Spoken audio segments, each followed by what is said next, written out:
दिल्ली के मुस्तफाबाद इलाके में शुक्रवार देर रात 2:30 बजे 4 मंजिला बिल्डिंग ढह गई। हादसे में अब तक 4 लोगों की मौत हो चुकी है। अभी भी 10 से ज्यादा लोगों के मलबे में फंसे होने की आशंका है।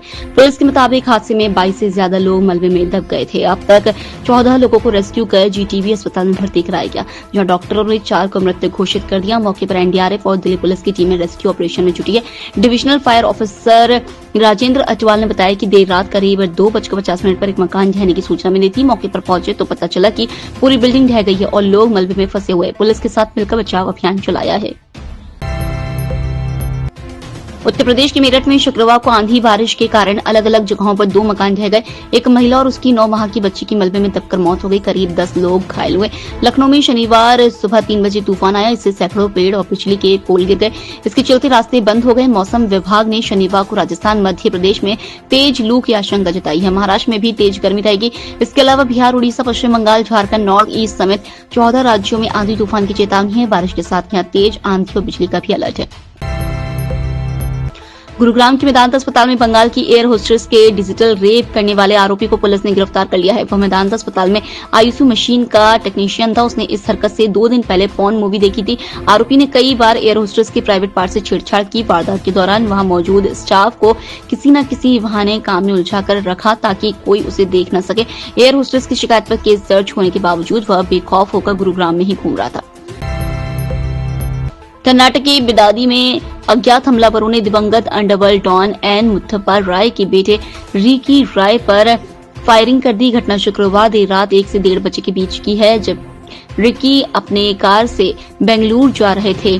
पुलिस के मुताबिक बदमाशों ने गाड़ी पर गोली चला दी। गोली ड्राइवर सीट से होते हुए पीछे बैठे रिकी राय और ड्राइवर दोनों को लगी। उन्हें गंभीर हालत में मणिपाल अस्पताल में भर्ती कराया गया है। रिकी राय के साथ उनका गनमैन भी मौजूद था।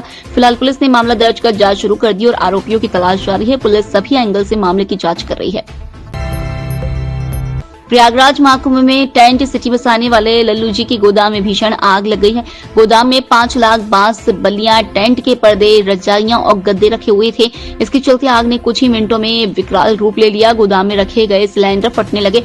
आग की लपटें 3 किलोमीटर दूर से दिखाई दे रही है। आग इतनी भयावह है कि उसे बुझाने के लिए सेना को बुलाया गया। फायर ब्रिगेड की 18 गाड़ियां मौके पर मौजूद हैं। रांची के नामकुम के खोजा टोली स्थित आर्मी ग्राउंड में शनिवार को ट्रेन पायलट ने हॉक विमान से आसमान के 1 घंटे तक करतब दिखाया। आसमान पर फॉग से तिरंगा बनाया। 5 मीटर से भी कम की दूरी मेंटेन करते हुए पायलट आसमान में तिरंगा बनाया। यह आयोजन रविवार को भी किया जाएगा। वायुसेना के पायलट हॉक विमान से डीएनए, मनोहर लूप और क्रॉस समेत अन्य कई तरह के हैरतअंगेज करतब दिखाया। एयर शो के दौरान रांची के लोगों ने आसमान में विमान से तिरंगे को लहराते हुए देखा। एयर शो 2 भागों में बटा। पहले भाग में 9 विमान एक साथ उड़ान भरा। ये विमान 5 मीटर की दूरी मेंटेन करते हुए एक साथ उड़े। कनाडा के ओंटारियो के हैमिल्टन शहर में भारत से पढ़ाई करने गई एक 21 साल की स्टूडेंट हरसिमरत कौर की गोली लगने से मौत हो गई। वह मोहॉक कॉलेज में पढ़ाई कर रही थी और बस स्टॉप पर खड़ी थी। तभी गैंग के बीच हुई फायरिंग में एक गोली उन्हें लग गई। पुलिस के अनुसार हरसिमरत गलती से गोली की चपेट में आ गई। उन्हें अस्पताल ले जाया गया, लेकिन उनकी जान नहीं बच सकी। गोलीबारी की एक गोली मर्सिडीज एसयूवी और सफेद कार के बीच हुई थी। भारत के टोरंटो स्थित वाणिज्य दूतावास ने इस घटना पर दुख जताया और परिवार को हर संभव मदद देने की बात कही है।